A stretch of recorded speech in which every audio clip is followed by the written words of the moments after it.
On January 10, 1964, Mr. Zip first appeared in the selvage of a stamped sheet honoring Texas icon Sam Houston.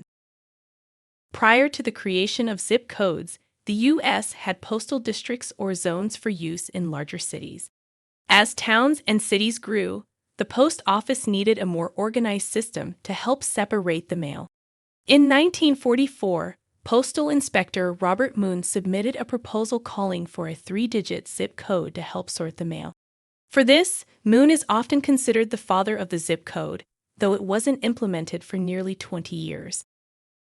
Then on July 1, 1963, the Post Office unveiled its new zip code system. ZIP stands for Zoning Improvement Plan.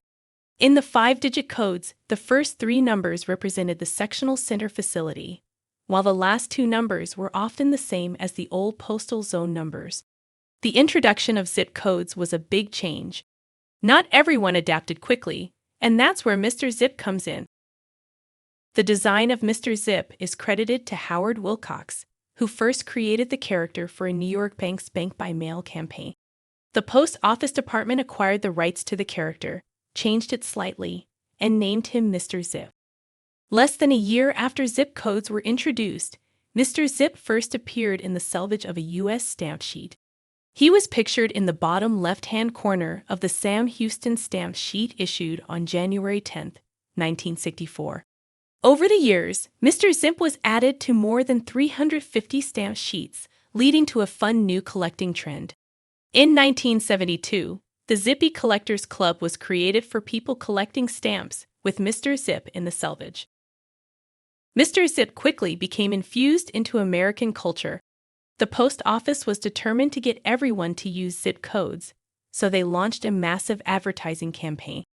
Mr. Zip was featured in newspapers and magazines, TV and radio, and was pictured on mail trucks and in post office lobbies.